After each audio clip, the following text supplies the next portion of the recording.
दोस्तों, अब हम उर्दू में महीनों के नाम लिखना सीखेंगे। तो चलिए स्टार्ट करते हैं।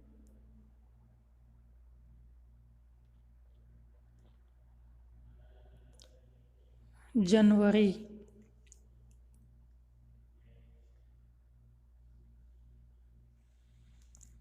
फरवरी,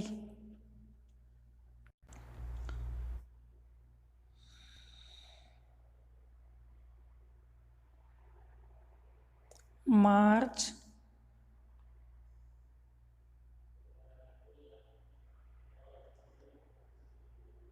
अप्रैल, मई,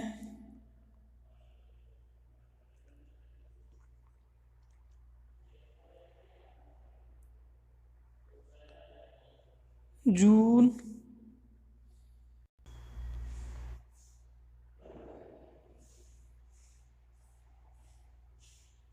जुलाई,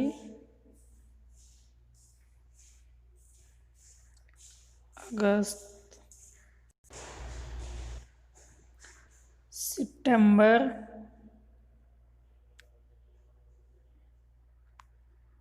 सितंबर, अक्टूबर,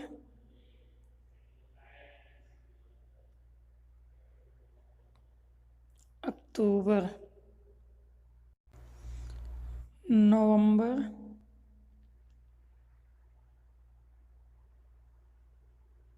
नवंबर, दिसंबर,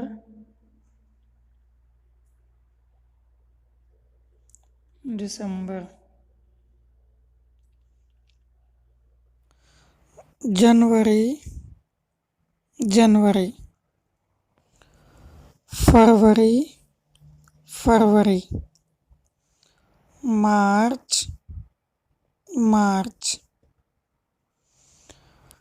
अप्रैल, अप्रैल, मई, मई, जून, जून, जून, जून, जुलाई, जुलाई, जुलाई, जुलाई, अगस्त, अगस्त, अगस्त, अगस्त, सितंबर, सितंबर, सितंबर, सितंबर, अक्टूबर, अक्टूबर, अक्टूबर, अक्टूबर, नवंबर, नवंबर, नवंबर, नवंबर, दिसंबर, दिसंबर, दिसंबर, दिसंबर,